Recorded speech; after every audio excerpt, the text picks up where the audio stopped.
শেখ হাসিনা দেশ থেকে পালিয়ে যাবার পর থেকেই একের পর এক তার নানা কুকীর্তি বেরিয়ে আসছে। রাজনৈতিক ভিন্ন মত পোষণকারীদের দমন করতে আওয়ামী লীগ সরকারের সময় বহু মানুষকে গুম করা হয়েছে। যে গোপন কারাগারে গুম করা হতো সেই জায়গাটার ছন্দ নাম হলো আয়নাঘর। শেখ হাসিনার আস্থাভাজন বাংলাদেশের সামরিক বাহিনী গোয়েন্দা সংস্থার কিছু অসৎ অফিসার এই আয়নাঘরটিকে পরিচালনা করত। সত্য দুনিয়ার এই পর্বে শেখ হাসিনার গোপন কারাগার আয়নাঘর সম্পর্কে আলোচনা করা হবে। বাংলাদেশের প্রতিরক্ষা বাহিনীর গোয়েন্দা সংস্থা director general of forces intelligence বা ডিজিএফআই হিসাবে পরিচিত। অভিযোগ রয়েছে যে ডিজিএফআই এর কাউন্টার টেররিজম ইন্টেলিজেন্স ব্যুরো বা সিআইবি আয়নাঘর নামে পরিচিত কুখ্যাত কারাগারটি রক্ষণাবেক্ষণ করে থাকে। 2022 সালে সুইডেন ভিত্তিক একটি স্বাধীন সংবাদ মাধ্যম নিউজ করা একটি অনুসন্ধানী প্রতিবেদনে আয়নাঘরের বিষয়টি সবার সামনে উঠে আসে।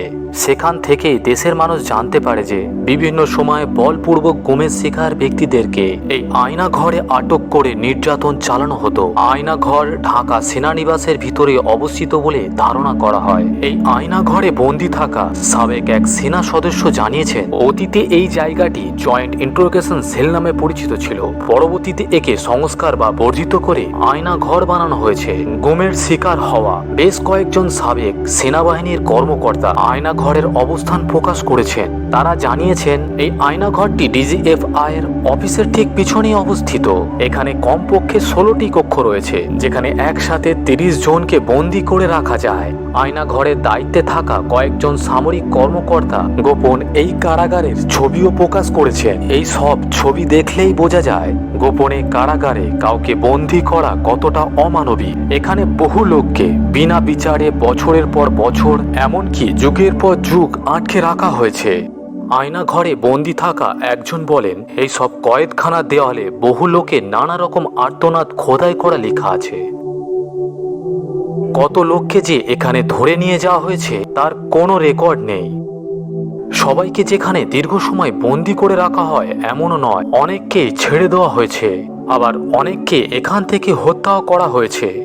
আয়নাঘরের ছবি হিসাবে সামাজিক মাধ্যমে এইরকম কয়েকটি ছবি প্রচারিত আছে যেখানে দেখা যাচ্ছে বহু মানুষের কঙ্কালের স্তূপ। তবে ছবিটির সততা সম্পর্কে শতভাগ নিশ্চিত হওয়া যায়নি।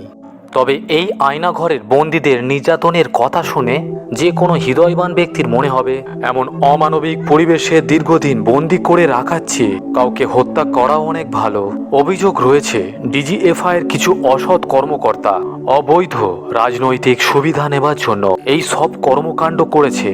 আওয়ামী লীগ সরকার ক্ষমতায় থাকাকালীন বিচার বহির্ভূত হত্যা, নির্যাতন এবং জোরপূর্বক গুমের অভিযোগগুলো বরং বড়াই অস্বীকার করে এসেছে। হাসিনা সরকার পতনের পরেই এই ধরনের মানবতা বিরোধী অপরাধের প্রমাণ হাতে নাতে পাওয়া যায়। বাংলাদেশের শীর্ষস্থানীয় একটি সংবাদপত্রে বলা হয়েছে শুধুমাত্র ঢাকা নিবাস নয়, বাংলাদেশের বিভিন্ন স্থানে এই রকম আরো বেশ কিছু আয়নাঘর থাকতে পারে।